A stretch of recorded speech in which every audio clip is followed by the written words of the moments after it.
Кучињата на вистина се најдобри пријатели на човекот. Еве и зошто. Тие се тука за вас кога сте среќни, кога сте тажни и во било кој друг момент. Тие се постојан придружник низ вашиот живот. Дури и мала интеракција со куче може да направи да се чувствувате убаво во душата. Причината за ова е окситоцинот, односно хормон што телото природно го произведува и вообичаено се нарекува хормон на љубовта, бидејќи промовира чувства на љубов, социјално поврзување и благосостојба. И научно е докажано преку истражувања дека дури и кратка интеракција со куче може да предизвика човековиот мозок да произведе окситоцин.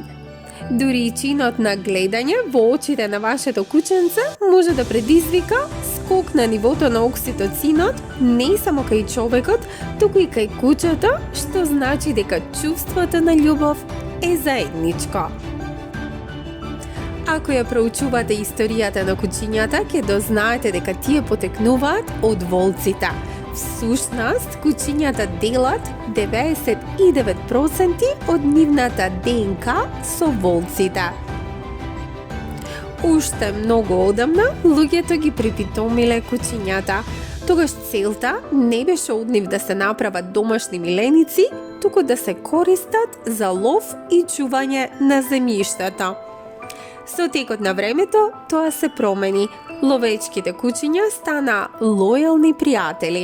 Кучињата чувари стана пријателски придружници на човекот и кучето стана домашно милениче, кое беше сакано, дури ако не можеше ништо да даде за возврат. Денес кучињата се лојални и љубезни животни кои безусловно сакаат.